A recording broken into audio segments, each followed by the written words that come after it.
This is Winnipeg Sports Talk Daily with Andrew Hustler Paterson and Michael Remis.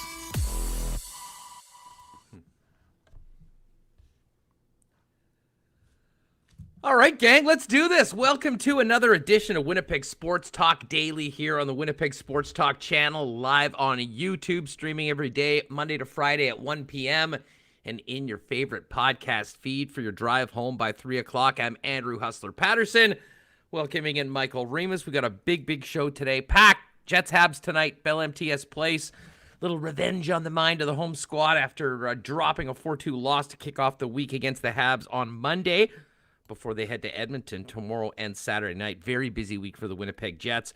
We'll discuss the Jets, tonight's game, as well as the club's performance through the first half of the season, coming up with our pal Mike McIntyre of the Winnipeg Free Press in about 10 minutes or so. Now, at 1:45, we're going to keep it local and keep it on the ice and talk Winnipeg Ice. Jake Heisinger, the Vice President, Director of Hockey Ops, will join us from the bubble as the Ice get ready for game number 3 of the season. 1-1 so far on the year. And, you know, some news today from the Ice. Their star defenseman, Carson Lambos, one of the top prospects for this upcoming NHL draft, an unprecedented NHL draft considering what we've been through over the course of the past year, has left the team, coming back to Winnipeg for a medical procedure. So we'll get the latest on Lambos, the team, as well. Got to give a shout out to our old pal Kevin Olszewski, who's involved with the radio broadcast for the Winnipeg Ice. So we'll touch on all that, head into the bubble, see how things are going for the Winnipeg Ice. And at 2 p.m., we will be heading to Buffalo, New York. Our old friend Joe Yerdon, covering the Sabres for many years, on what has become of the Buffalo NHL franchise, coming off a 12th straight loss last night to the New Jersey Devils, and giving a pink slip to Winnipeg native, former now head coach of the Buffalo Sabres, Ralph Krueger. So we've got a very busy show coming up. Couple things I do want to get to before we bring in Michael Remis. First of all, March Madness starts tomorrow. And today's St. Patrick's Day. Happy St. Patrick's Day to everybody. Like many of us, the whole concept of time, what month we're in, has been completely lost over the past few months. I popped into see my buddy Jay over at Finn's last night, and they were all getting ready for a big event. I'm like, what's going on? Well, it's St. Patrick's Day tomorrow. And, credit to them and anyone else in the city that has, busted their butts trying to get a fun outdoor area for people to maybe hoist a few with friends that they don't live with. So that'll be happening today. Hopefully everyone will have a fun St. Patrick's Day, a little different than normal, but do it safely. But it's March Madness, and we've got our March Madness pool. Remo, come on in. Let's just quickly, before we get down to business of the show, let people know how they can get into our March Madness pool, completely free to enter.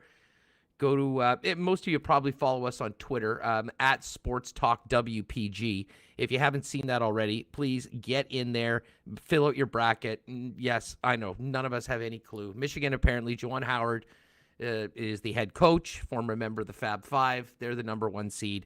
But have some fun with it. We'll have some great prizes from our sponsors, Boston Pizza, Not Autocorp, Nick and Nicky DQ, and Royal Sports. So, just get it. It'll be a fun little thing to follow along with. Hopefully, many of you that are in the chat right now on the YouTube channel will pop in, and there will be major bragging rights as well as some great prizes as well. And I should mention, we've had great response on Twitter. Everyone that's been subbing and joining us on YouTube has just blown us away. But we do want to get a little bit more traction. If you're on Instagram or you're on Facebook, do us a favor, throw us a like or a follow on both of those accounts as we try to grow our social media footprint as well. Where's Michael Remis? Remo, we are going to get Remo back here in just a minute.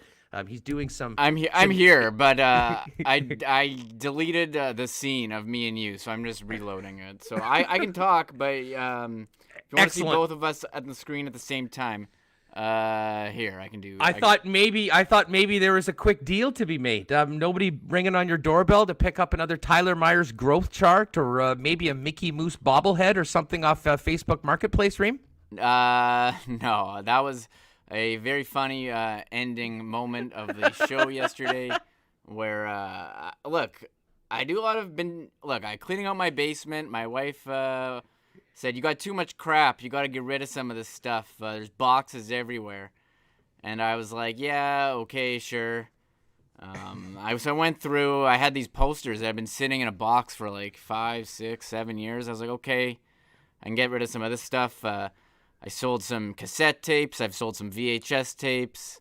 I sold a Richie Sambora action figure. Sealed. I just love the fact that you had a Richie Sambora action figure. Like, at what was at what point was that purchased? When was like, oh man, I gotta get this? I think I was out like Toys R Us. It was like $10, and I was like, yeah, I want this. And it was I made money on it, so it was actually a pretty good investment. Believe it or not, but it was a sealed Richie Sambora action figure. He was playing a double guitar, which probably increased the value than if he was just very rare double axe. If he was playing a regular single neck guitar, not worth as much. Oh well. Anyways, yeah. If there's any updates on the buying and selling of the Remis Empire on Facebook Marketplace, we'll give that to you. But we do have a lot to talk about. Mentioned March Madness. I know you've got a pool in already. We've always had a lot of fun with this pool, especially the first week while everybody's in. And, obviously we're going to be able to put a few treats in it for the last men and women standing in the pool. So really no excuse not to get in. Simply just go over to our Twitter page, click it out. Do you have the link up on some of the other socials as well? I just retweeted it, I think, on our Twitter page, Sports Talk WPG. I'll throw it in here. I'll throw it in here right now. And in the chat. But yeah, even if you don't like March Madness and you're like, I don't know anything, nobody knows anything, it's just fun, pick a team, flip a coin, pick your favorite nickname, who cares, get in there, have some fun. It's fun to follow for the first 2 weekends, and then maybe you get out and lose interest, and the baseball season can start up, and you maybe peak by that. Or that could just be me instead of everyone else in chat. But yeah, join it. Have some fun. We'll have some prizes. And I was looking at last year's pool. I think I won last year. I don't know how. I don't know anything about college basketball. So that shows you.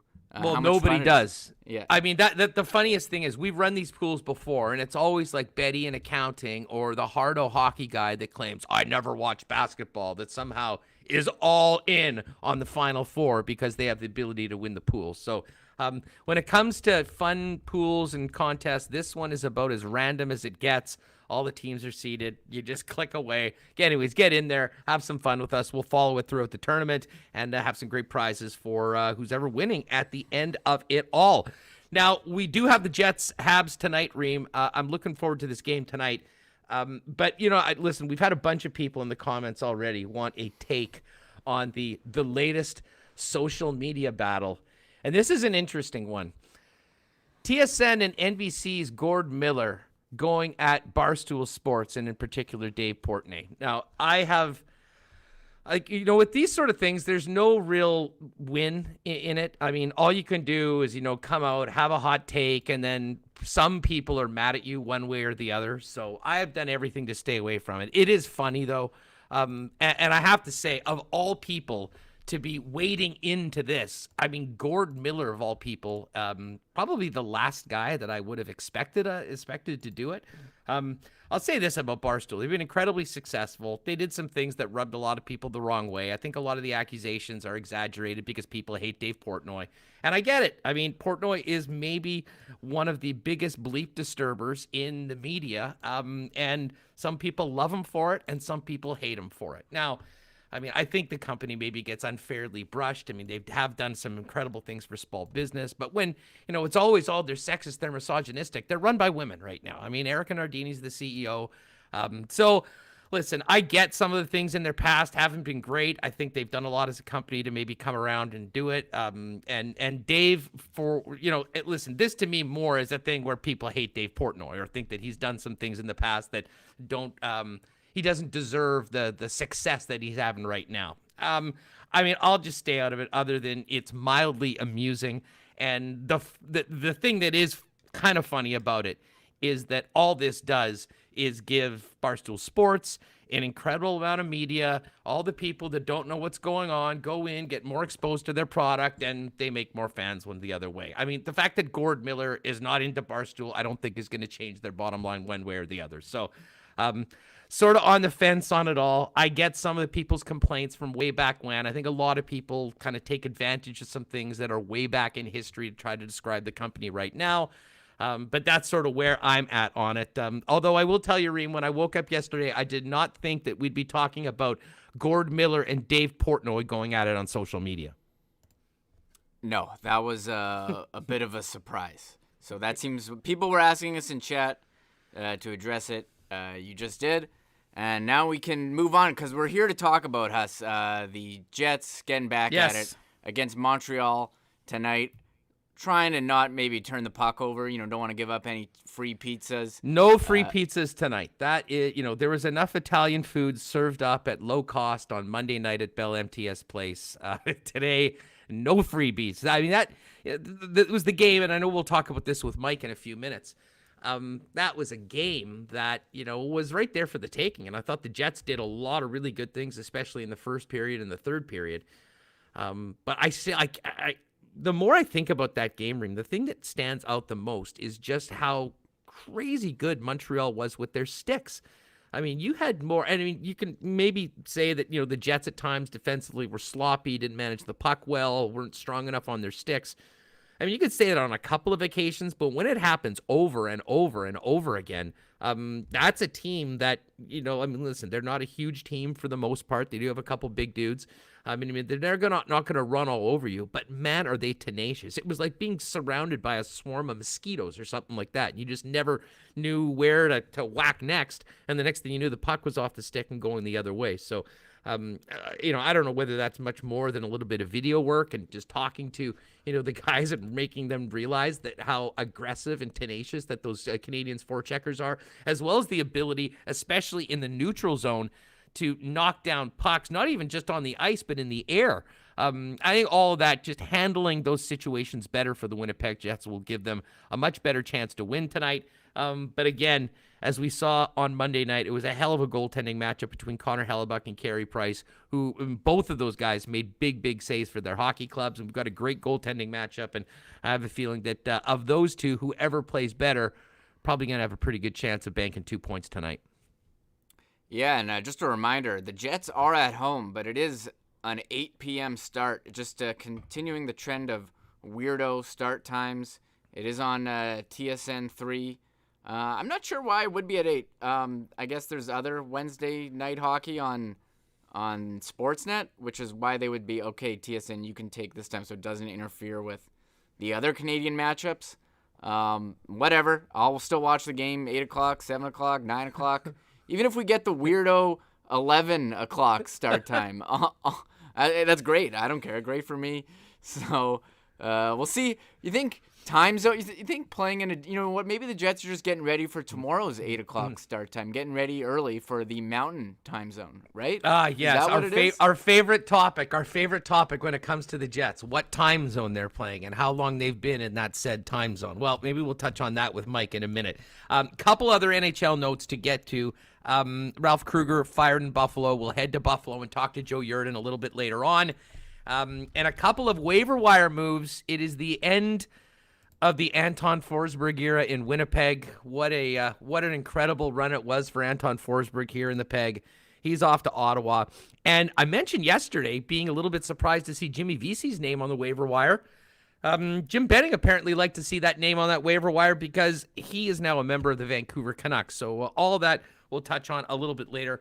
Do, of course, have to thank our incredible sponsors, Not Auto Corp, the Nick and Nicky DQ Group, Royal Sports, as well as Boston Pizza in Winnipeg. And Royal Sports, man, it is the outdoor headquarters. Spring is here right now, man. St. Patrick's Day. It's nice outside. People are getting outside, and Royal has you all set up. They are your outdoor headquarters for all things spring and summer. Camping gear, wake surf, skateboarding. They've got a new expanded fitness department. The bike shop is open, and all the top brands of activewear, not to mention the best selection of merch, licensed merch in the city. So get ready to get outside and do it with our friends at Royal Sports. And of course, Not Autocorp, Waverly, and McGillivray. Why not get into the vehicle of your dreams at a great price? courtesy of the Not team, and take advantage of their incredible consignment program if you're looking to get out of a lease. Find out more, not.ca online, Waverly and McGillivray. Pop down and see Trevor and his incredible team of people there at Not Auto Corp. All right, let's get to some Jets talk here on Winnipeg Sports Talk Daily, and we welcome in the first ever repeat guest of the program. It's Mike McIntyre of the Winnipeg Free Press. Mike, what's good? How you doing, pal?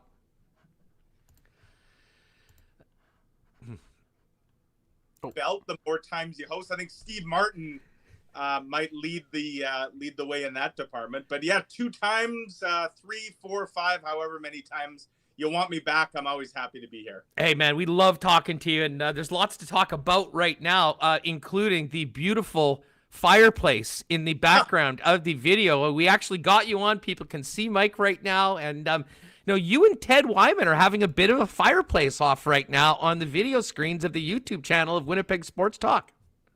Yeah, I think mine maybe brings a little more heat than Ted's, but we might have to put that to the test. If we want maybe a future edition, I could get a skewer, a few marshmallows, and kind of maybe make some s'mores while we're on the air here. I'm here for all of it. Mike, probably shockwaves through the press box today in the media group with the Winnipeg Jets. The end of the Anton Forsberg era in Winnipeg. What a run it was. What was behind this move and the timing of it, putting him on waivers when they did? Sort of speculated yesterday that they were waiting for Alex Stalock to be ready to play for the Edmonton Oilers and out of quarantine. So that's happened, but it was the Ottawa Senators right near the top of the pecking order that jumped on Anton Forsberg again. I'm just wondering, Huss, are they having his bobblehead night next season, or are they going to wait till he's out of the league when they hoist his jersey up into the rafters as well? See you later, Anton. We hardly knew you, and we didn't really get to see you at all. I think for the Jets here, guys, this was a move that the Jets have been carrying 22 skaters really for the whole season, right? Because one of their 23 spots has been taken up by that third goaltender. You want as much roster flexibility as possible, especially as they now head west for what's going to be a very busy road trip, seven games in short order here. And so the Jets will be able to add another skater to the roster. You can get around a bit of that red tape with the taxi squad. You still have to make the recall, and there's a time process involved. So I think this allows you to add another body to the roster. With Eric Comrie, back in the fold, the Jets, they could take the risk and expose Anton Forsberg.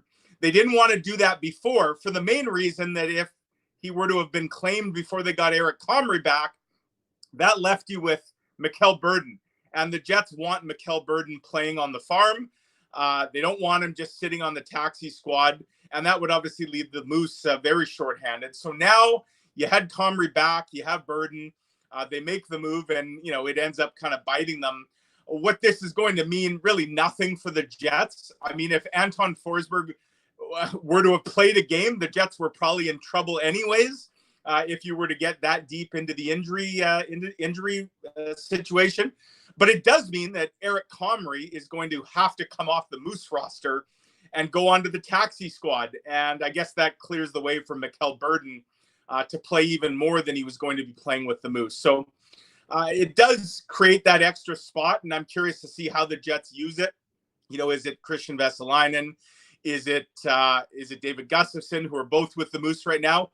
Or, and I'll circle back to what Kevin Cheveldayoff said the other day that kind of raised my eyebrows, is it somebody like Ville Heinola or Dylan Sandberg? I think Kevin Cheveldayoff kind of dropped a little bit of a hint the other day that, before he goes shopping on the trade market, maybe the Jets have some in-house solutions they might want to look at on the blue line. And I would suggest Heinola and Sandberg would be the two that he was talking about.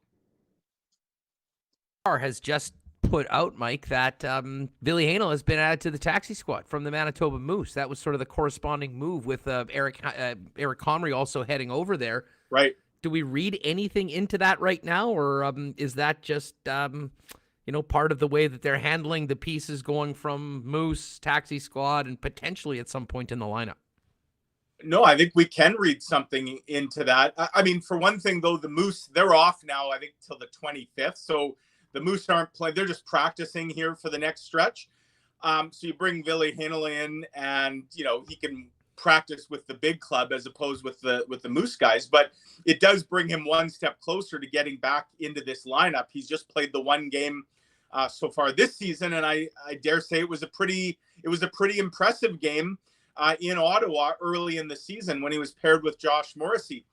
Who might he replace? Like, does he bump Logan Stanley out? I thought Logan Stanley was tremendous the other night against Montreal.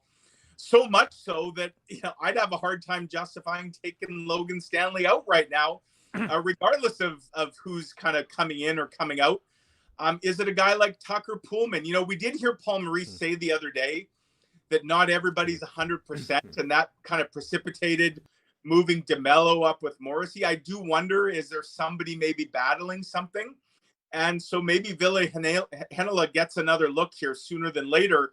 And again, if you're the Jets and you're potentially shopping for a big name in the trade market, whether it's Matthias Ekholm or David Savard or somebody else, wouldn't it be wise to at least maybe take another look at what you have internally to see if your needs could be met with something that's already in place that wouldn't precipitate, having to necessarily give up an asset and hamper your expansion equation in terms of what you're exposing, all of those things that would come into play if they were to make a trade. It's interesting that you bring up Heinola and Stanley, and I'll go to Stanley for a minute, and I'm interested in your perspective on this. I said this on Monday before the game, felt even stronger about it in the conversation with Billick yesterday. But yeah, the hot take of the week was on Monday that Logan Stanley was going to Wally Pip Nate Beaulieu in the Jet blue line. And, we saw that game on Monday. I mean, I just think that, the fact that, he's a first rounder, he's been drafted, he's been developed, he's come up to the roster. We know what he brings, and some of the unique things that he has that other defensemen on the Jets don't have. And a lot of those things are quite attractive to a guy like Paul Maurice. I think the way his confidence seems to be growing and the way he's acquitting himself, especially in that last game, I just can't see him coming out of the lineup. Where are you on that? I agree 100%. And, one thing that to me he really brought the other night that maybe we haven't seen a whole lot of him so far, whether it's at the AHL level or the NHL level, he brought a real snarl to his game. Like, he was playing PO'd the other night. That hit that he threw on poor Jake Evans, I believe it was. I mean, my goodness. Ouch. That was Bufflin-esque in terms of the impact. And, being in the rink, and that was right down in our end of where the press box is. Like, I felt that hit up in the press box. We haven't seen many Jets, lay that kind of punishment out this year. And, I just saw a lot of things, and you touched on it, Huss, about his confidence. This is a guy who he's playing pretty fearless right now, but he's also playing very responsibly. Fearless can sometimes lead to reckless. I haven't seen that. I see a guy who's picking his spots about when to get aggressive, when to pinch. And one thing that you have to love about Logan Stanley, in addition to obviously the physical tools he has, the size, he's got a hell of a shot. And he puts a lot of pucks on net. He gets, he creates chaos by his hard, accurate shot. And I think the accuracy is the most important thing. And he's not afraid to shoot it. And that's a good thing for a Jets team that maybe too often they get a little too cute at times, right? If you got a blue liner back there who's just going to pump rubber towards the net, that's a good thing. Well, Mike, and just on that note, and I think back to Monday, I mean, going back to the Leaf series and before, I mean, the Jets have had some of their best offensive success scoring on the rush. And with the top six, like the Jets bring to the table every night, that's not a surprise. And even the Lowry Appleton line has been, creating turnovers, and they've had some success on 2-on-1s and 3-on-2s. But in the Montreal game, with the tenacity of the Habs being all over the Winnipeg Jets with those sticks, I mean, pickpocketing players and getting in the way of everything, at some point you don't have those same opportunities. And it was interesting to see Stanley time after time getting the puck at the net, sometimes on, sometimes there for a deflection. And I think of Scheifele had a couple close calls. Matthew Perreault had one that he probably lost some sleep after. I mean, some legitimate opportunities of scoring off rebounds off of those shots that, honestly, that's the way you have to generate offense sometimes if you're not able to do the run and gun, high flying 2-on-1 goals that we have seen the Jets have success with. You know, am I crazy, Huss, for thinking like I wouldn't mind seeing Logan Stanley get a look on the power play just because of that shot, the accuracy of it. You know, maybe on the second power play unit, like, is there a potential spot for him there for a team that maybe doesn't shoot as much as you'd like? I just think there's more offensive upside than maybe we thought. There's a physicality there that I think is starting to really come out. And, you know, the reach and the big stick and all that, those are tools that we knew he had. The big question, I guess, was going to be his foot speed, whether he could keep up at this level. I think what we've seen of him so far, and, you know, he's not playing a top 2 role. He's a little more sheltered on that third pair. I just think he's checked off all the boxes. And you're right. I mean, healthy or not with Nathan Beaulieu, I just think there's better options right now. And Logan Stanley's absolutely at the top of the list. And so, again, if you're the Jets, you had a guy in Stanley that, you know, maybe wasn't really in the plans, but I think he's worked his way into the plans now. What if you have another guy or two already here, whether it's Ville Heinola or Dylan Sandberg, two very different players? I just think you might want to check that out before you go and break the bank on a trade.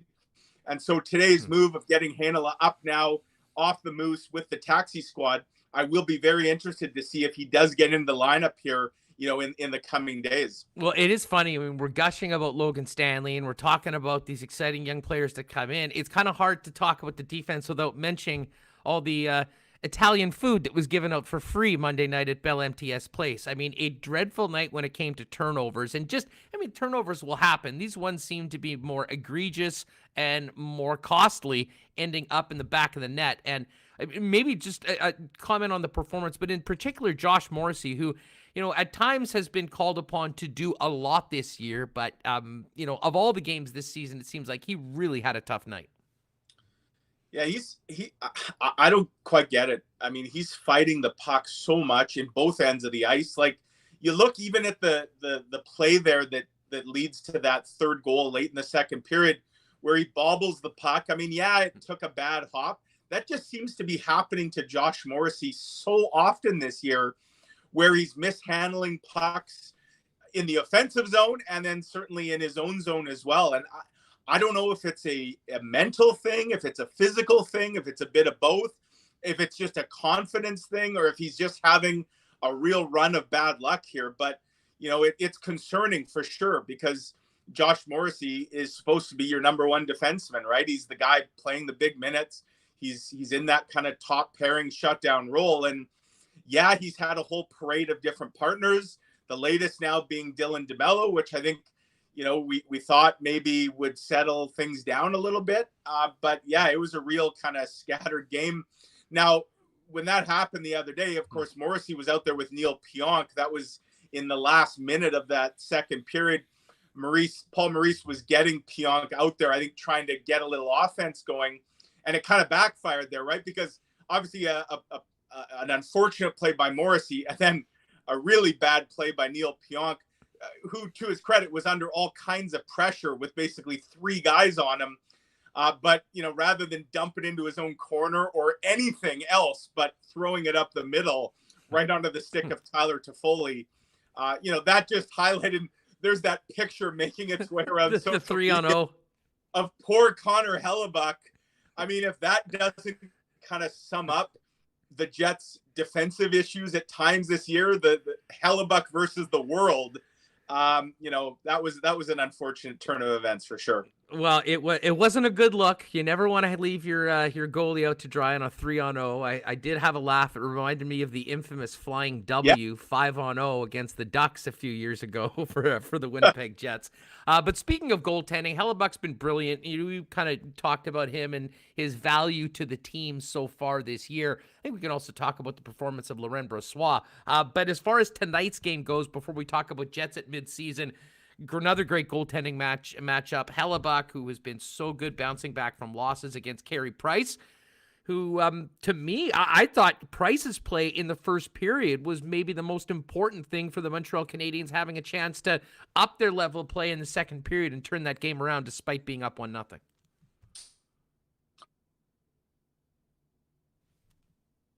We lose Mike? Yeah, Carey Price is... Hear me? Hello? Yeah, we can hear you now, Mike. Yeah, Carey Price, I think, has run a little hot and cold this year, but I'd say he's definitely trending upwards right now. Montreal made the coaching change, then they made the goaltending coach change as well. And yeah, I mean, I was curious to see if Hellebuck got the start tonight with the Jets playing a back-to-back here. I assume that means Laurent Brossoit will get the call tomorrow night in Edmonton. I wondered if they might switch them, and it would be Brossoit tonight and Hellebuck tomorrow. But yeah, goaltending has not been an issue for the Jets, and they're going to have to work to beat Carey Price for sure. Montreal, they're a desperate team, right? They hear those footsteps of the Calgary Flames and of the Vancouver Canucks kind of right behind them. And so Montreal has to sort of get it going here. They got a big win the other night.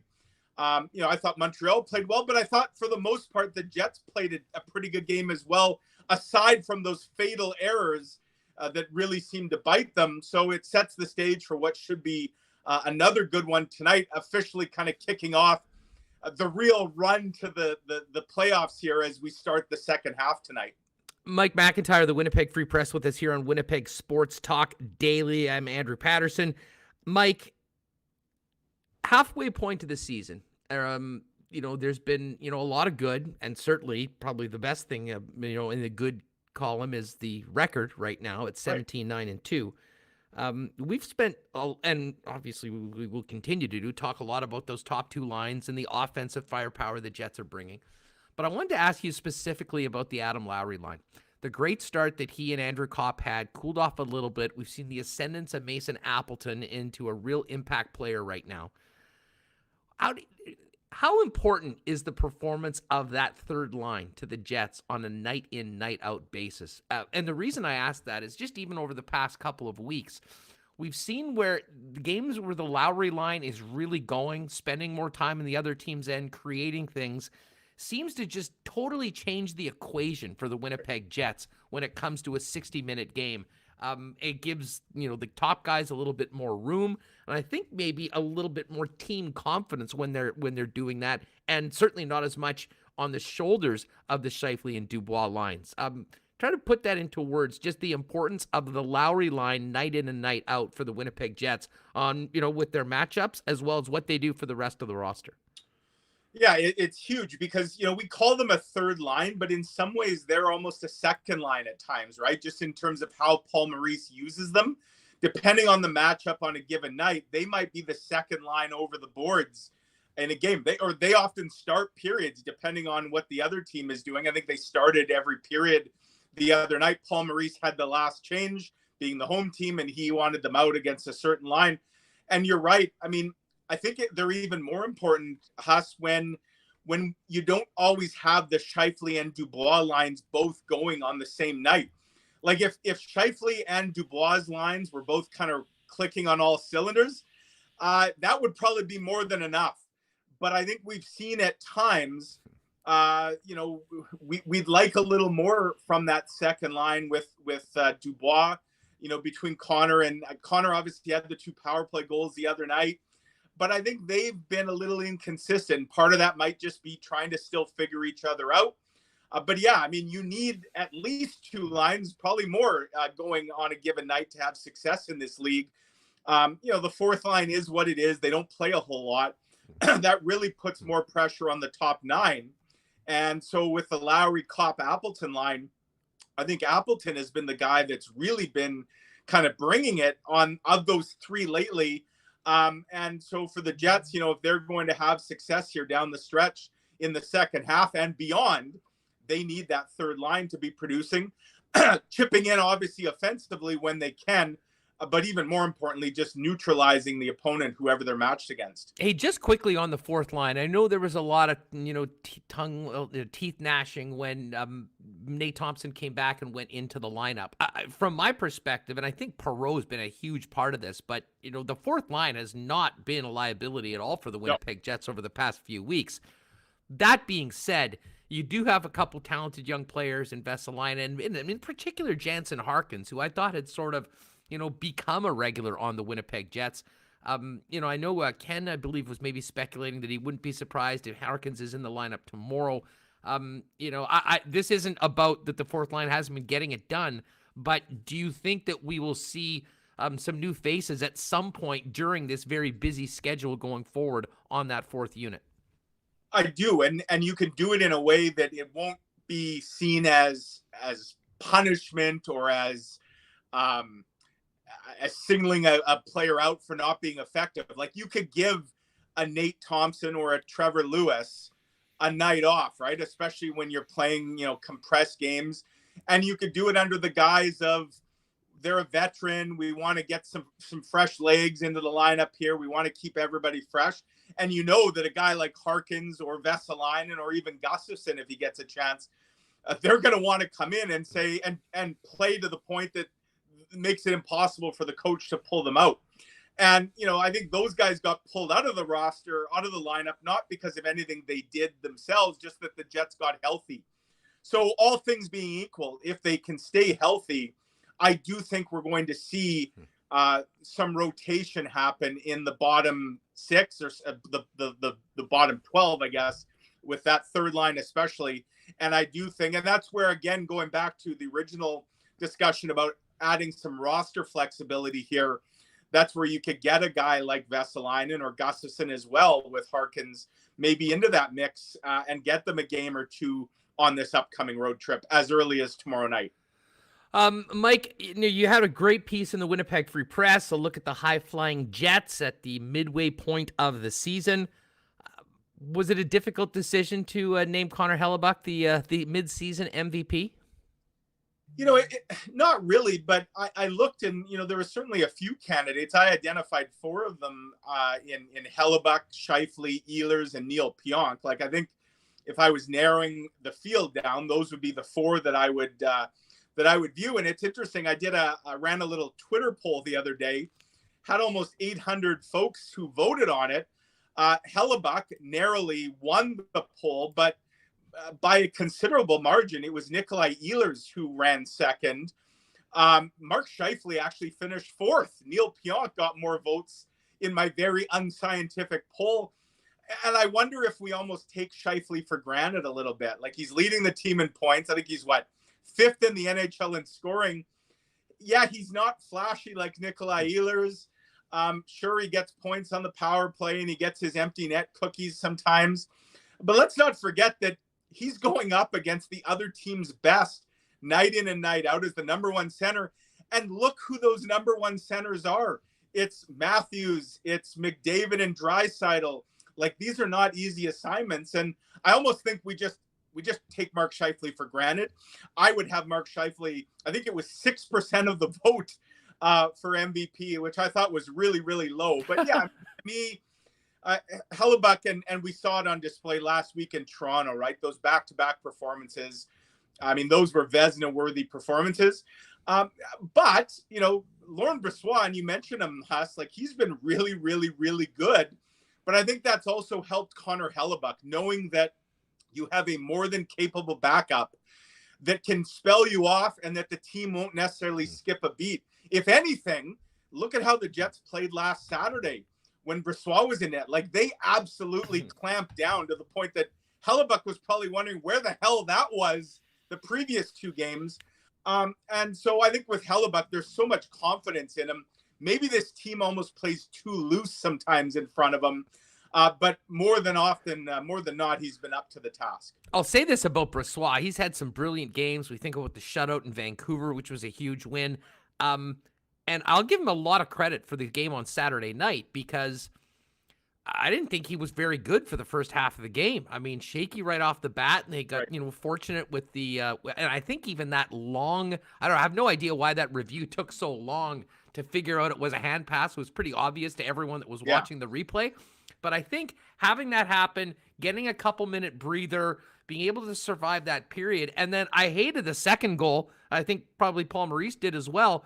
But to his credit, they give up a couple quick ones. They're down. And then team deserves credit as well because they didn't give a ton of high danger shots coming the other way. But in that second half of the game, when they needed him to make a save, he did. And the team really rallied around their backup goaltender with the performance that they put on pretty much for the full 60. Yeah, so as we review the first half of the Jets season, for sure, they're still giving up far too many high danger chances. We've seen the fancy stats, the analytics. I will say this, though, Huss, their last two games, including the loss the other night to Montreal, offer, I think, a little bit of hope. Like, they only gave up 3 high danger chances at 5-on-5 against Toronto. That was remarkable. Incredible, to be honest. I think they had given up 34 at 5-on-5 the previous 2 games. And I believe I looked the other night. I think Montreal only had 10. Like the Jets, I think, had a dozen. The Jets can, if they're only giving up 10 high dangers in a game, that's a pretty good number, I think, for Winnipeg, because we know that they don't need a whole lot of their own to connect. And so if you could limit the opponent to something in the range of 10, we know the quality of their net minding is probably going to bail them out, and they're going to come out on the winning end of that. So I'll be curious to see tonight and going forward if the Jets can start to get that number under control. And let's face it, it was getting out of control not too long ago. The 7-1 loss to Montreal and then the first 2 games in Toronto. This team was bleeding chances against. They've taken 2 steps in the right direction now. Let's see if they can string a whole bunch more together. Mike, pleasant surprises of this season. I'll put Logan Stanley in that group, and I think the way the narrative has changed around him from the offseason in the last 4 years to right now is it's a fun conversation, and it's a happy one for the Winnipeg Jets for all the right reasons. But you talked about Matt Perreault, and Matthew Perreault, to me, especially over the course of the last month or so, has been playing with the fire that we remember earlier on in his time here with the Winnipeg Jets. And it's a difficult situation for a veteran player like that in a contract year, relegated to the 4th line on a pretty good hockey club. But to me, the resurgence of Perreault and the contributions that he has made right near the top of the list with pleasant surprises, depending on how shocked you are that Neil Pionk has done what he's done so far on the blue line this year for the Jets after what he did last year. Yeah, I think, we touched on Mason Appleton for sure. He's right up there. He's taken his game to a whole new level. And good for him. Like, you wonder, Huss, if Jack Roslovic had come to training camp, if that trade doesn't happen, Mason Appleton's probably not even getting a sniff of the top 9, right? Jack Roslovic is probably in that spot. And so Mason Appleton, I think, has made folks forget about Jack Roslovic pretty quickly. Neil Pionk for sure. I mean, Laurent Brossoit had a really nice start to his season. Matthew Perreault, absolutely. Like, look, let's face it. He's still not a $4 million player, but he was never going to be a $4 million player, not at his age, not, with his declining speed and some of the health issues. But I will say he's been a very useful player for the Jets, and they're getting, real good production out of him. A guy that any team could have had for nothing other than paying his salary, of course, when the Jets put him on the waiver wire. Let me throw one other name real quick out there that I frankly, I didn't know what to expect. And that's Paul Stastny. He's 35 years old. He's basically adjusting to a new position now. He's really never played left wing before. He's got 9 goals. Like, he's 4th on this team in goals. Over a full season, like, Paul Stastny's trending towards a 25 to 30 goal season. And so as a guy that I think a lot of people thought, well, there's no way they're going to get the Paul Stastny of 2018 back. And while he maybe hasn't been the Paul Stastny of 2018, I will say the Paul Stastny of 2021 is still a pretty good hockey player and one that is contributing in a lot of ways to this Jets team and is a part of their success. One other name that gets mentioned a little later on, but I will throw in, at least from my perspective, on one of the most pleasant surprises of the first half season, has been Derek Forbort. I mean, hands up if you had him playing regular heavy minutes in a top 4 pairing alongside Neil Pionk coming into camp. And when you think about what the team paid to get him, Mike, that's some pretty good bang for their buck in a cap world. It really is. That was one of those sneaky good free agent signings for sure. Wouldn't have moved the needle one bit, excuse me, at the time it happened. But, I thought when they signed Forbert, I just thought, okay, he's a guy he'll be the Anthony Boteto of this year, right? Like he'll be or the Lucas Spiza. Like he'll be battling. And if they run into some injuries, he'll play. But if Derek Forbert's playing a regular role, then the Jets are probably in some trouble. Never did I expect that he would basically be handed that second line spot with Neil Pionk. But my goodness, he's made a lot of us sort of eat our words, anybody that was critical of that. And in fact, he isn't in a second pairing spot, Huss. He's in a first pairing spot. Whenever I tweet the line rushes and that, I now list the Forbert-Pionk pair as number 1 because in my eyes, they are. That is the pair that Paul Maurice trusts the most. That is the pair that's the only consistent pair. And that's the pair that, is often out there against the other team's best. So in my eyes, like Derek Forbert is their number 1 left defenseman. And yeah, that is a development nobody would have seen coming. Mike McIntyre's been with us. Mike, before we get out of here, let's get back to tonight's game. The Jets, maybe the best stat of them all, not losing back-to-back games in regulation. Can they do it again? What do you expect to see tonight when the puck is dropped at Bell MTS Place? I think it'll be another, tight checking, probably low-scoring game. Montreal is still very desperate. And, I mean, the Jets aren't desperate by any means, but they want to obviously get a good result tonight before they embark on what's going to be a tough test, playing, an Edmonton team that needs points, and then Calgary and Vancouver teams that absolutely need points. So there's not an easy matchup to come, and, they get right into it 24 hours after this.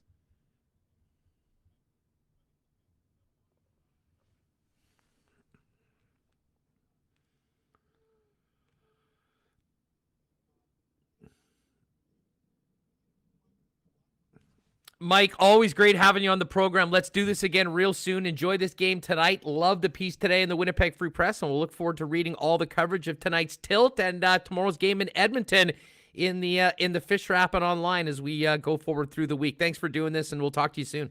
You bet. Take care. Thanks. Great stuff. There is Mike McIntyre of the Winnipeg Free Press. I'm sure you're already following him, but if you aren't already, give him a follow on Twitter. Mike will be there tonight, Bell MTS Place, for that 8 o'clock puck drop with the Jets and the Habs. No lineup changes tonight for the Winnipeg Jets. So we'll see pretty much the exact same lineup rolled out, same line, same defense pairings, and the same guy in the pipes. And that, of course, is Connor Hellebuyck. Great to have Mike McIntyre join us. We're going to talk Winnipeg Ice in just a couple minutes with Jake Heisinger out in the bubble in Saskatchewan. We'll once again thank our sponsors, the Nick and Nikki DQ Group. Nick Hajdiakow. Congratulations to Nick, by the way. Got a new house up by Breezy. Hopefully we'll see him on the golf course sometime this season. Of course, their DQs, DQ Northgate, Polo Park, Niverville, and St. Anne's. Every time I mention the DQ read, everyone goes nuts in the chat about, I got to go get a Blizzard. So if you're going to do that, hit one of Nick and Nikki's, Northgate, Polo Park, Niverville, or on St. Anne's. Again, I always thought it was a seasonal one. It's not. It's open now a little earlier than normal, and you can get that amazing Ultimate Grill Burger there as well, along with your ice cream. And, of course, it is game night. Why not get ready for puck drop tonight with a Boston Pizza game day meal, the spicy pierogi pizza, meteor pizza, 24 case of wings. Hard to imagine a better spread for Winnipeg Jets hockey than from our friends at Boston Pizza. You can get those pick up, dine in if you'd like. Obviously, you still have to be with family members inside or household members inside. Patios are open as well, so you can get outside. And no matter whether you pick up, get it delivered at bostonpizza.com, the game day meal, you cannot go wrong. All right, well, we talked a lot of Jets. We will go to Buffalo in about 15 minutes and talk about Ralph Krueger's demise and the end of his run in Buffalo. But right now, let's head out to the bubble and check in on Winnipeg's WHL team, with the Vice President Director of Hockey Operations, Jake Heisinger. Jake, what's going on? It's great to have you on Winnipeg Sports Talk. How are you? Huss, thanks for having me. I'm good. How you doing? I'm doing well. We had a great start, incredible support. You can see how much people care in this city about being able to talk and chat about their favorite teams. And, it was a great time to get going with it. Obviously, there's a lot of excitement about the Winnipeg Jets playing. And, we got into week 2, and your boys are back on the ice. First of all, how are things going in the bubble? And maybe for our listeners, take us behind the scenes on the last couple of weeks as you got the team together after, this incredibly long time off, and getting back on the ice for this 24-game season. Yeah, no. Well, first off, glad to have you back on. Obviously, it was you weren't away for too long, so I think I'm no different than a lot of Winnipeggers. I like listen to you guys share your thoughts, and whether I agreed or didn't agree didn't matter. I miss listening to you guys, so it's good to have you back. But Thank you.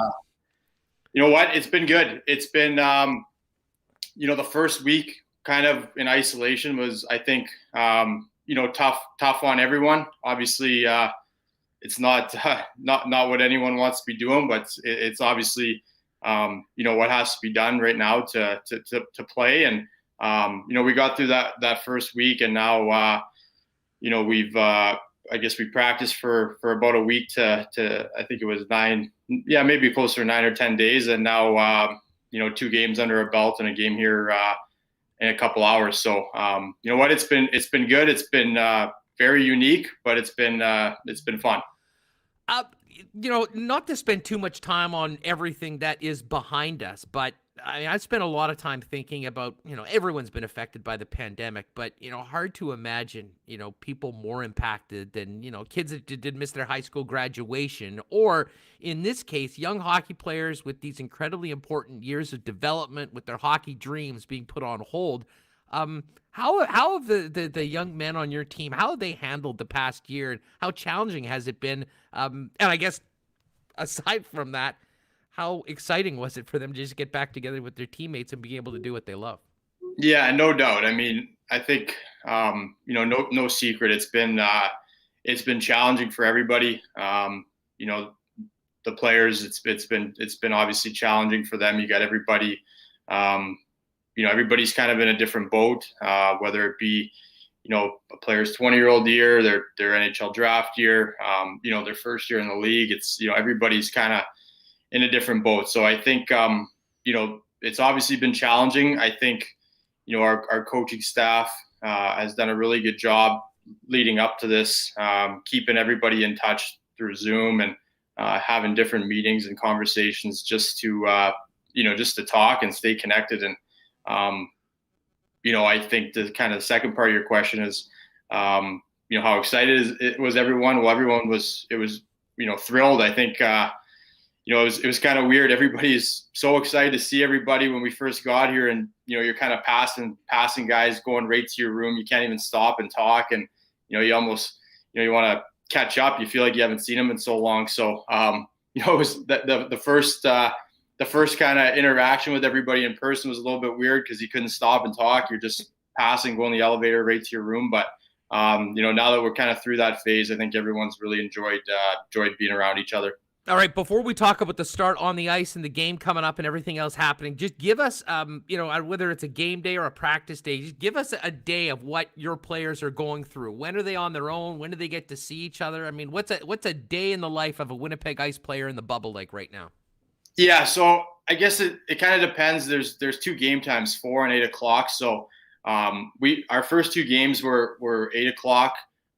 So we have breakfast in the morning around 8:30, and then a morning skate, and then most guys will come back. We'll get a pregame meal in us, and then everybody will kind of head to their room and stay there until game time. And same thing, I guess, for the 4 o'clock game. Just everything's kind of pushed up, and then on a non-game day, we practice in the morning. Have our 3 meals throughout the day, and outside of the rink, you really don't see anybody. So it's been fairly fairly unique for sure, but I think everybody really cherishes the time at the rink and the time we can all spend together. Jake Heisinger is the director of hockey ops and vice president of the Winnipeg Ice, joining us from the Bubble in Saskatchewan. So 1-1 so far. I mean, it's a real sprint. Only 24 games. How do you like the first couple games from your team? Yeah, you know what? I think all the way around the league. I guess our division. It's been a lot of close games. I think everybody's starting to kind of get their feet in their hands back. Obviously, some guys haven't played for a long time, and it's challenging jumping right into it. No exhibition games, and but I think we'll start to see here over the next week or two. Obviously, you're pretty much playing every second day, so 2 weeks from now, I don't know what the number is, but it's probably another 8 or 9 games. So I think you'll start to see everybody get feeling more like themselves. But it's been good. A lot of guys have had some good performances, and I think I can speak for our team. I think we're just looking forward to seeing the guys out there and the opportunity for them to develop, even though it's a shortened season. No doubt. I was speaking with our pal Kevin O, who's involved with the radio broadcast along with Mitch Peacock for the Winnipeg Ice games this year. And, I was joking to Kevin. I'm like, dude, there's nothing that makes you feel older than seeing a kid born in 2005 score a goal in a league. Zach Benson, pretty exciting. I mean, first of all, exciting opportunity for a 15-year-old to even be able to play because of the circumstances. Tell us about this kid and what he's shown in 2 games so far, and how he's fitting in with a bunch of older players. Yeah, you know what? He's been, real impressive.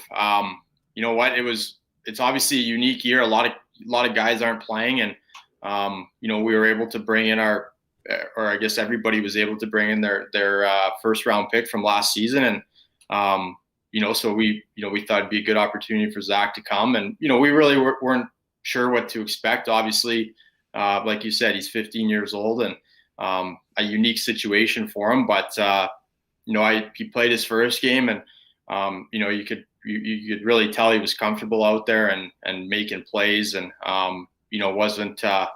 wasn't afraid to get in the corner and dig for pucks, and showed a lot of good things. And then in his second game, he obviously had the goal and assist, but had a lot of chances. Probably could add a few more. So really exciting player, and was certainly really happy for him to get rewarded for his start here.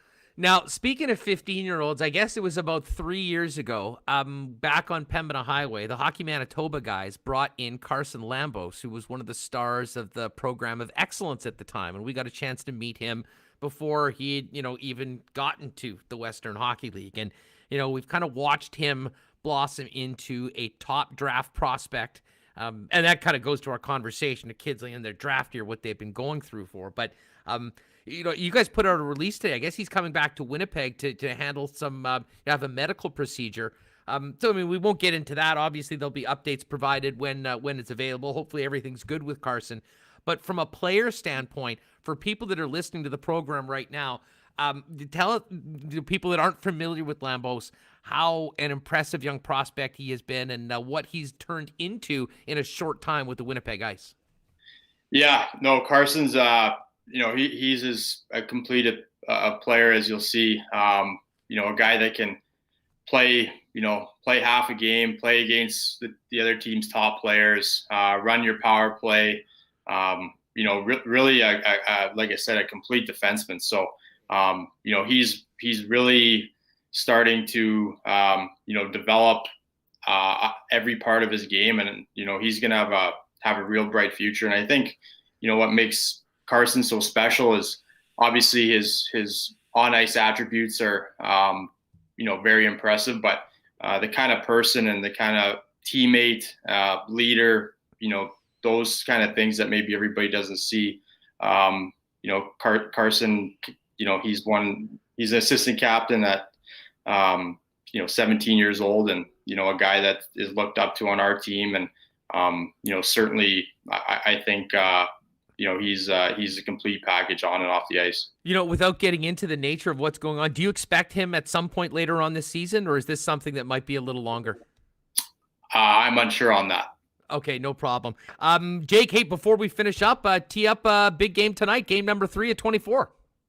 Yeah, no, we play the Blades here tonight, so it'll be good. A couple guys getting their first action here this season, and I think everybody's kind of looking forward to building on the win a couple nights ago. So should be a good one, and Saskatoon's a good team, so it should be a good competitive game, and really looking forward to it. Well, I'll tell you what, it's just great to see the young men of the WHL here in Winnipeg, Brandon, everywhere, just getting an opportunity to play after everything that's been missed. We'll be following you guys from one province over, wishing you luck, and we'll catch up again real soon, Jake. All the best to you in the Winnipeg Ice tonight and throughout this season. Okay, Huss, thanks for having me, and keep it up. Perfect. There's Jake Heisinger, VP and Director of Hockey Ops for the Winnipeg Ice, joining us from the Bubble. It's an early game tonight, 4 o'clock. And coming up, I guess next week, I talked to Kevin O today. He's going to come on. We'll talk a little bit more ice, catch up with him. A few of the other old 1290 boys coming on in days to come as well. We spent a lot of time talking about everything happening here in Winnipeg, but there is a huge story in the National Hockey League that has been sort of getting worse and worse over the past few weeks, and it culminated in the firing of Winnipeg native Ralph Krueger as the head coach of the Buffalo Sabres. And, for the last number of years, whenever we want to talk things going on in Buffalo, we bring in our old pal, the noted jerk himself, our pal Joe Yerdon. Joe, welcome to the program. It's great to talk to you again, dude. Huss, it's nice to be face-to-face with you finally here for the first time ever, I think. No doubt. Yeah, a lot of phone calls over the years, but the first time we've utilized the incredible technology available to us. And shout out to Michael Remis for making this all happen and getting us on the air. But it is great to see you. I imagine for anyone that has any connection to Buffalo hockey, he'd probably prefer we were talking about things other than the Sabres, but here we are again, Joe. I joked that this is year 11 of a 5-year plan, and it's frankly stunning to see where things have got to right now. I mean, before we talk about the firing and where the team is at right now, you're in the community, you're connected with thousands of Buffalo hockey fans every day. Mm-hmm. Maybe this is the payback for such a great season for the Bills. I don't know, but how are people just dealing with it right now? Not being able to go to games, maybe that's a fortunate thing considering what the team's put forth on the ice so far this season. I'll tell you what, if the whole thing with the Sabres was to help make the people bigger fans of the Bills, mission accomplished. I think it's working great. People are paying a lot closer attention to Bills free agency news than they are what's going on with the Sabres, because every Sabres game day, it's just like, is the coach still there? Is it still the same as it was? It is. Okay, fine. And then people are if they are watching, they're doing it begrudgingly, which it's a bad place to be in. But this has been a fun slide to hell, really, the last few years with this group, just because it's, I'm writing a piece for Die by the Blade where I think the line that I'm working with is the biannual tossing of the coach. So it's getting weird here, man. It's every 2 years the coach gets sent packing and they start anew. But I mean, this is even more stunning than the tank seasons, just because you knew they were trying to lose in those years. This year, I mean, they go out and sign Taylor Hall, and you're thinking, all right, hey, maybe if things break right, they'll be able to do things. But nope, nope. Everything that could go wrong has gone wrong for them, from injuries to getting COVID from playing against the Devils to just literally everything, like the puck just not going into the net. I mean, you could put a shooter tutor in there and they'd still find ways to not score.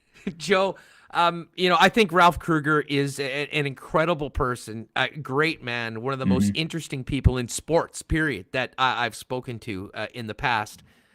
It's not shocking that he was going to take a bullet when the team is doing what it is doing. But from your perspective, how much was it as the coach, and how much is it just an absolutely horrible situation at pretty much every single level of the operation? I think it became a level where it falls on the coach just out of a lot of bad luck. Honestly, this team has the worst shooting luck of any team in the league this year, and people are asking more out of Jack and Reinhardt and Hall and Skinner and all these guys to produce more. And I understand it; the raw numbers are terrible, but it's not without a lack of shots and scoring chances. They've had a ton of those, whether it's meant running into a hot goalie every now and again, or just pure dumb luck, just having shots hit the post or whatnot. All of these things have culminated into them just not scoring. What also doesn't help is that the goaltending has been bad. Linus Ullmark gets hurt, and you're relying on Carter Hutton and Jonas Johansson to try to steady the ship, and they haven't. And the defense has taken huge step backs this year. For all the good things that people were talking about Ristolainen, he was the one who was affected worst by COVID. Jake McCabe gets hurt for the entire season, gets knocked out for the year. He's having another great year playing under Ralph, and but the younger guys like Dahlin, guys like Montour, guys like Yoki Haru have all slipped back tremendously under Ralph's tutelage here, and that all points to the systems and the defense, and that's probably also why Steve Smith got sent out the door as well. So, but they need to get all of those guys playing better. I know in Montour's case, he's a UFA to be, but you need Yoki Haru, you need Dahlin to excel, and you could not stand by to watch them just continue to falter and struggle as badly as they have. Now, Joe, I remember when they made the change in the offseason with the general manager and they brought in Kevin Adams, and to many people, it was sort of thought that this was the Sabres kind of handling the upcoming season by going on the cheap. They, got rid of a number of people in some pretty important positions in the organization and didn't really replace them or amalgamated spots. And, Kevin Adams was not really on the top of many people's list to be the next general manager in the National Hockey League. Is he the guy that can be trusted to be the one that turns this around in Buffalo going into what could be a pivotal trade deadline for a floundering franchise? Well, whether he can be or he isn't, he is. That's the spot they're in. That's the guy who the ownership has put in position to trust to try to get things figured out. And he said today that he is looking for an assistant general manager. Which, I mean, hey, we asked about that when he was hired. Why not get a guy then? Which they didn't, and I think you could stem to reason that Ralph Krueger was the acting AGM as it was anyways. And in Kevin's case, I mean, yeah, this is an unenviable spot to be in. I said that before right after he got hired. I said this is an awkward place to be in, because you got to get it figured out with Jack. You got to get it figured out with all these guys. You have to get the team steered in the right direction, because if this continues to go south, and I did not expect this to go this far south. I mean, we're talking Antarctic at this point. But they're basically in hell right now. They're that far south, Joe. Yeah, they've gone inward instead of just to the other pole. They've gone completely underground. But if you want to get this turned around, I mean, there's so much you had to do. I mean, I don't think anybody argued with getting Taylor Hall. I think when Terry Pegula said he believed that was a move to get them a Stanley Cup, it was like, let's pump the brakes here. You're feeling high about the Bills. I get it, my man. But like, let's not get too excited. But you're really looking at like a 2-year window here where, Jack's no move clause kicks in after next season, at the end of 21-22. I don't know about you, but if they have another absolute stinker of a season next year, I don't know that I want to be having that postseason meeting with Jack and having him say, listen, my no move kicks in on July 1st. I'm a Sabre until then. Until after that, here's the 3 teams I'm willing to be traded to. Good luck. Yeah, I mean, the Eichel situation is sort of the elephant in the room, because he is a star player. I thought he was one of the best in the league last year and didn't have a lot of other help. That sort of led to the Hall signing. And I think why there was some real, legitimate expectations that this team, well, not going Pegula, hoisting the Stanley Cup, but could be a contending team, could be a team for a playoff spot. And listen, with the way that the divisions were put together, they're in a kind of a tough neighborhood. But despite all of that, we're hearing more and more, Joe, that Jack Eichel could potentially be, a trade piece going forward. Is there any possibility in your mind that that happens this season, or would that be something they'll consider in the offseason, or not even in the offseason, just right before his no trade kicks in? Like, they'll kind of give as much runway as possible for Jack Eichel before he's dealt, or has the situation changed? I think, honestly, I think firing Ralph at this point helps that out along. And I think it will depend on who ultimately ends up getting hired as coach, how that discussion ends up being handled. But I think right now that I think all that discussion gets put on pause, just to see who the next guy is that leads the charge. Because if you get a guy in there that turns it around and takes advantage of all the talent this group has, why would Jack want to leave? There's a ton of young guys, and if they, it seems like, I know on first blush, it seems like you can get this turned around really quickly with this group, and that seems like the right way to look at it.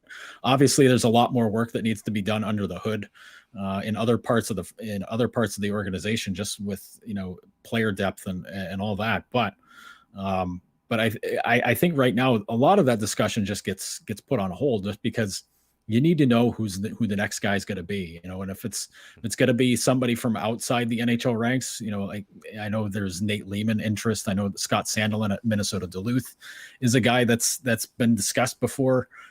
So is Lehman. But if you're going with, guys that were still, that are pro coaches, if Bruce Boudreau comes in and works some of that magic that he had with the Capitals and the Wild to kind of steady their ships, I think that's a good thing. But if you end up bringing in, some real hard ass guys in there, if Torts gets fired by Columbus and they want to go back to the old organizational route, Tortorella used to be an assistant coach in Buffalo, back in the day. If they want to bring him in, then I don't know, maybe that discussion changes for the worse again. But yeah, I think as far as moving Jack, get the right coach, and I don't think you have to worry about it. Get some wins. You don't have to worry about that being the case anymore. Jack loves playing in Buffalo, but obviously you got to think about your own future if all you're experiencing is losing. Well, no doubt. And to be honest, from Kevin Adams' perspective, I don't know how much better you get by trading Jack Eichel. I think it's pretty hard to win that trade, and that in some ways might be.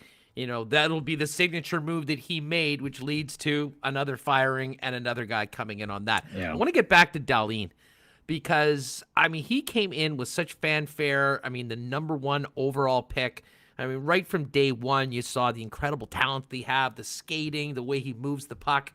What has all this losing done to Dahlin, and where is he at right now? How much is he struggling through this 12-game losing streak? Well, it's not just a 12-game losing streak. It's this entire season, and for most of last season in Ralph's system. And listen, Ralph's smarter about everything in the world than I'll ever be about anything, including hockey. But whatever system and whatever stuff he's been trying to do with Dahlin to make him a more well-rounded player has failed miserably. I look at what he did under Phil Housley in his rookie season, what Dahlin did, and he was doing stuff that nobody had done since Bobby Orr. Nobody had done since Phil Housley played in the NHL. That kind of stuff, that kind of raw just ability to create offense is something that teams fiend for. And that's exactly why he was the number 1 pick.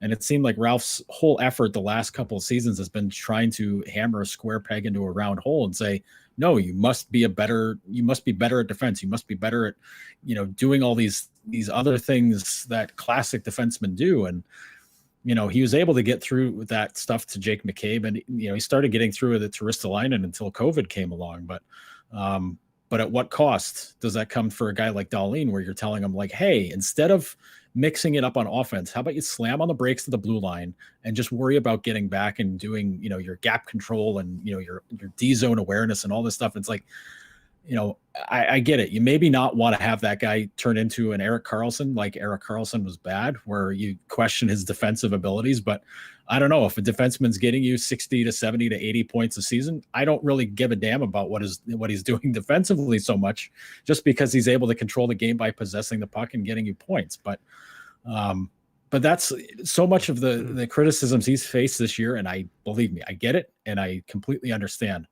I can't judge what he is going to be for now, until we see who the next coach is and how he performs for them. Because right now it just seems like Ralph was trying to do everything wrong with him, and none of it worked. None of it applied to him. And it was just, one of these things where it's just like, wow, I don't know who this player is that is playing for them now, who we saw even 2 years ago.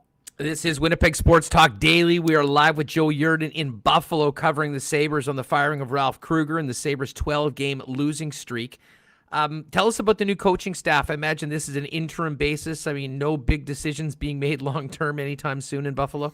Yeah. Don Granato's one of the handful of guys from the current staff that stayed over. Only Steve Smith and Ralph Krueger were fired today.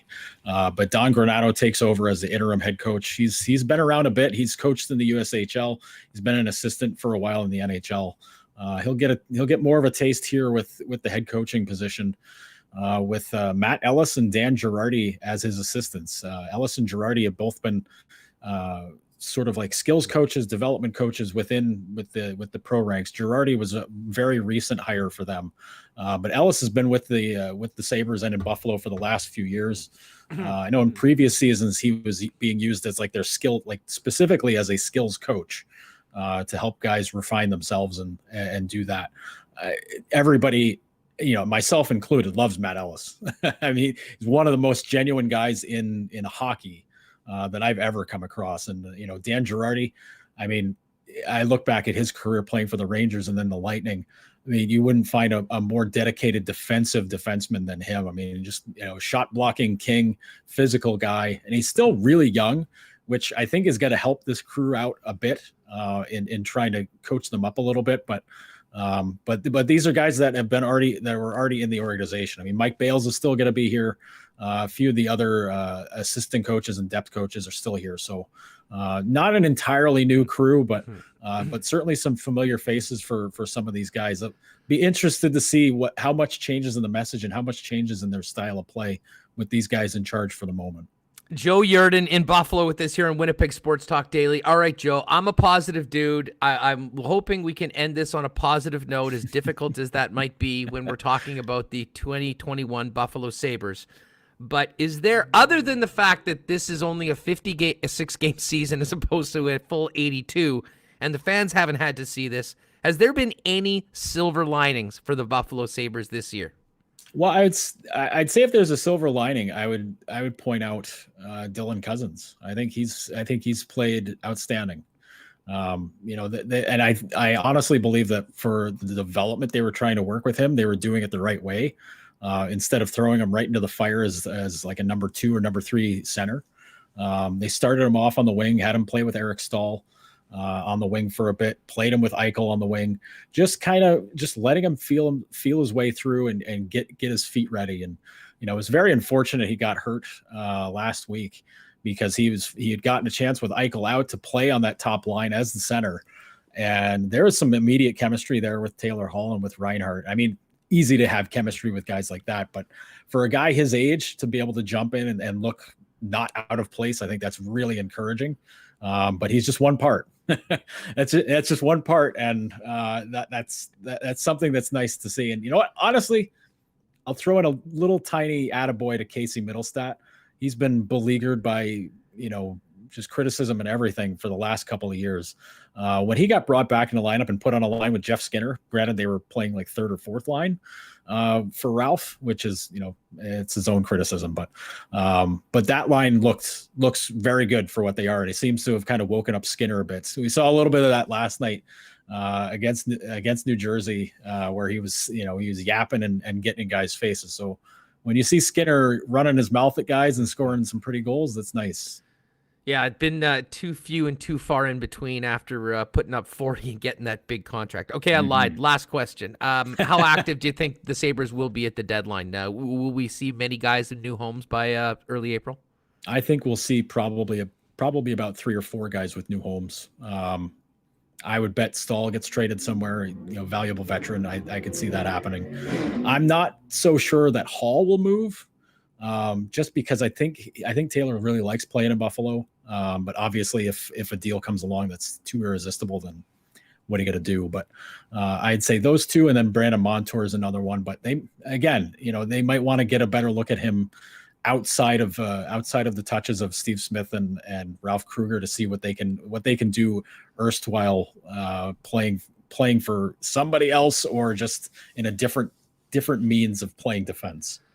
Joe, man, great to catch up. Great to see you live and in person. And I will say, we're now into week 2 of the new show, and without a doubt, you are the best sounding guest we have had. Huge props on the mic. You've obviously you've been living a Zoom life for probably the last year, so you've done this a few times. Yeah, I had to step up and get a new microphone because the in laptop microphone was not doing it, man. It was making it sound like I was recording out of a closet, and a closet that had no acoustics whatsoever. So yeah, a new mic was necessary. I'll tell you what, it's been great to catch up. Let's do this again soon, Joe. All the best to you, even if you have to continue watching what's happening with the Buffalo Sabres night after night. Yeah, we'll do, Huss, and good luck with the new show. Love seeing it. Love seeing you guys back. Appreciate it. There he is, our old pal Joe Yerdon. Give him a follow on Twitter at Joe Yerdon. Does just a great job covering the Buffalo Sabres. Been a great friend of our program back on Pembina Highway, and now our go-to guy for all things Sabres. And yeah, I mean, you just feel brutal for pretty much everybody involved, and even the Pagulas. I mean, I think as far as owners go.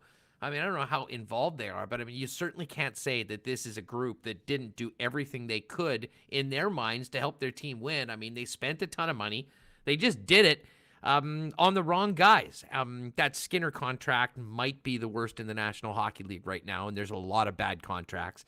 But I mean, $9 million a year for 8 years, and I think he just scored his second of the season. I mean, Jack Eichel even, and listen, I love Eichel. I think Eichel is a superstar. And I'd have him on my team, and I wouldn't even care that he's making the $10 million. But I mean, even Jack this year, ask anyone that's had him in fantasy. I think he was on pace for like an 8-goal season. I mean, that just simply cannot happen. And you feel terrible for Ralph Krueger because he is a really interesting person and a great man. But I don't think anyone was surprised after they dropped their 12th straight game in New Jersey to a team that had lost 9 of 10 and 11 in a row at home, that something would be happening. All right, let's bring Remo back in. We got to get to our cool bet lines of the day and get ready for this game tonight. How's everything been going behind the scenes there, Reem? Any other, you sell anything over the course of the past half hour while I was talking to Jake and Joe? No, I've mostly just been conversing with everyone in chat. It was great to talk with Mike McIntyre about Jets MVP. Like he said, I think Hellebuyck clear MVP, maybe Ehlers and Pionk, but Mark Scheifele getting very overlooked there. I'm not sure why. Very quietly leading the team in points. We did talk about biggest surprise for the team. Some votes for Appleton, Stanley, and even Pionk as well. I think has been even one of the best defensemen. Are you with me that for like under the radar Forbort? I mean, as far as biggest surprises, I mean, he's sort of gotten to the point where you don't talk about him a lot. You just assume that you're going to see him out there playing maybe 20 minutes a night. I mean, that pairing has been so good, and I know Pionk gets a lot of the credit and the accolades. But I mean, man, for a 1 year near league minimum deal, that's about as good value as you could have for a 1 year contract in my books. Yeah, I agree. Definitely great value, and he's been very solid and reliable. And I agree, you don't think about him. So, yes, forward as well. I don't think it's been a surprise, but Laurent Brossoit has really bounced back to where he was 2 years ago. I think he had a bit of a down year from that last year, but I mean, he's been amazing. And every time he plays, you're like, this guy should play more. He's been great. So he's done his job, and I'm sure we'll see him tomorrow night in Edmonton, assuming just because it's a back-to-back. Yeah, you know what? And as far as Appleton goes, I mean, the only reason why I don't put him on the most pleasant surprise list is that I've been banging this drum for Mason Appleton to get more opportunity to play with those guys since last season. And now, I mean, maybe there's a little bit more offense, but I am not surprised that he has fit in so well, playing specifically with Adam Lowry, even when Andrew Kopp was playing up in the top 6. So we'll see tonight. Thoughts on tonight's game? And by the way, if you're in the chat right now, do us a favor. Make sure you hit that like button in the YouTube. If you're listening on the podcast, you can help us out by just going to the bottom of the Winnipeg Sports Talk feed, giving us a 5-star rating, and maybe pop in a little review. That certainly helps as well. But before we get to the lines, Reem, What do you think? What are you expecting tonight? We see another strong first period like the Jets had last week. This is a big game in that, the Jets are only 3 points up on the Montreal Canadiens, and a Habs win in regulation would move them to within one of the Winnipeg Jets after starting this 2-game series 5 back. Yeah, I'm going for Jets win. I don't think Hellebuyck's losing, 3 in a row to Montreal. I don't think that happens.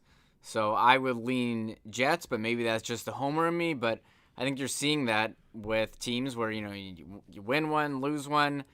So, follow the same game plan as last game or last 2 games. Just, don't turn the puck over, and you should be okay. 8 p.m. start. I think that's going to affect Montreal? Probably not. They did win, the 11 o'clock local time start in Vancouver before. So I lean Winnipeg. We were on them, the other day. We're like, how are they underdogs at home? Montreal came in at 1. I would go back to the Jets tonight. Well, speaking of that, let's get to our daily lines for Coolbet Canada. And the Jets, once again, a home underdog again. And, when you combine the fact of where they are in the standings, the games, and listen, both these teams have 6 points head-to-head so far this season in 5 games. Jets have won 3, the Habs have won 2, lost 2 in overtime. So it's been pretty much a split. Jets have been a very good home team so far this season. And I think maybe the most important stat that I think every Jet fan hopes continues is if they've lost a game in regulation, they haven't done it twice in a row. So Jets plus 105, home underdogs tonight. Montreal minus 125. Before you get all over me in the chat for doing it in American, here are the decimal odds. Jets 2.05, Montreal 1.80. That is our main line of the day, focusing on the Jets, but we do have a couple other pretty interesting games in the North Division. Vancouver 1.67 at Ottawa 2.27, home underdogs. And then the Battle of Alberta, 2.08 are the Oilers on the road in the Saddle Dome. Calgary at 1.78.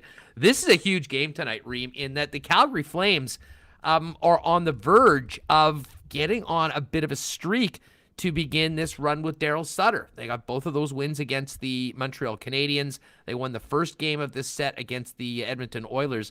A 4th win in a row in regulation would be huge for Calgary. And I heard Luch yesterday on Overdrive, I think, and they're starting to feel it right now. And there's a belief in that Calgary room that Daryl Sutter is exactly the guy that can turn thing around. And I would say this is a big game for Calgary, an equally big game for Edmonton before they host the Winnipeg Jets tomorrow night. Yeah, that's true. You look at the standings right now, Calgary in 5th, 31 points. Edmonton in 3rd, 36 points. Calgary's got 2 games in hand, but they want to make up some of that ground right now. They've been playing well against Daryl Sutter. For Daryl Sutter, they seem re-energized. And again, I think Edmonton is kind of weak in terms of depth. I like Calgary. I think they've mixed around some of the lines, so we'll see how that goes. Maybe Calgary can ride it out, but a big night for games in the North Division. Although that Vancouver-Ottawa is kind of the, not impacting any of the playoff races. Oh, man, great stuff in the chat today. Thanks to everyone that has joined us. And again, hit that like button. And by the way, we're finishing up right now. If you are still with us live on YouTube, hit us up with your game prediction in the chat right now. We can go back afterwards and see who the real Swami was for tonight's game. And do want to remind everybody, if you haven't already, go to our Twitter page at Sports Talk WPG or the other socials. Click on the link and join our free March Madness bracket. That gets going tomorrow, so you have to get your picks in tonight. And we'll have some great prizes from our wonderful sponsors, Boston Pizza, Winnipeg, Royal Sports, the Nick and Nicky DQ Group, Not Autocorp, Waverly and McGillivray, and of course our friends at Coolbet for the March Madness bracket. So we get after it tonight with the Jets and Habs and get back at it tomorrow. Remo, tomorrow's going to be a great show. Obviously, working at TSN all those years, we weren't able to get together with the Sportsnet guys. And when Kenny Weeb went over there, we didn't talk to Ken for about the last 6 months. We had Ken on last Thursday and we're going to have his partner on Kenny and Rennie, Sean Reynolds, join us tomorrow. Perfect time to recap this series against the Montreal Canadiens. and then get ready for game night tomorrow. As we talked about how busy this schedule was, not a lot of time to sit around and think about tonight's game because they'll be on a plane getting ready to take on the Edmonton Oilers, who we just mentioned play Calgary tonight on Thursday before a rematch on Saturday on Hockey Night in Canada. Yeah, back-to-back 8 p.m. start times. Looking forward to talking with Sean Reynolds tomorrow. He's always, or those guys, him and Ken, grinding out on YouTube. So check out Live from Kenny and Rennie. And you mentioned, our socials. Yeah, I just put in the chat the March Madness bracket. It's on our Twitter. We just hit 800 followers on Instagram, Sports Talk WPG. Nice. Same thing on Facebook. We're moving up, but not quite as many. So if you have Facebook, give us a like on there. And someone in the reviews of Apple Podcasts was wondering, how can they watch this live? If you're listening to this, just search Winnipeg Sports Talk on YouTube or go to winnipegsportstalk.com. All the links to our socials are there. So hopefully that person gets this message. I don't know how to reply to reviews on Apple Podcasts. It is shockingly well organized. All the social medias are there, pretty much the same thing on everything, the YouTube site. And by the way, we have to thank everyone, Reem, just when it comes to the YouTube in particular. I've just been blown away at how many people. I kind of thought there might be a few people that would watch it live, but the vast majority of people would be consuming this on podcasts. And I think that is the case. But the fact that we're, consistently in around 300, 400 people watching the programs as we do it has been amazing. And it's helped us graduate in the world of YouTube in a very short period of time. Yeah, we're moving on up. We just hit 3,000 subs. We got 142 likes on this video. There's 248 people in here. We need your help, so make sure you hit that like button. And it doesn't cost anything. It would be great to see a couple more likes on this video, and some of our other videos, like CFL videos, getting some nice viewership as well on those. So it's pretty awesome to see all the support. And we did have some fun yesterday posting on Twitter and Instagram the incident at end of yesterday's show. The Tyler Myers growth chart Facebook Marketplace sale incident. Yes, Tyler Myers. Yes, exactly. In an incredible moment in Winnipeg Sports Talk Daily history. Also tomorrow on the program, warm-up listeners will love this. My guy Jeff Feinberg's back.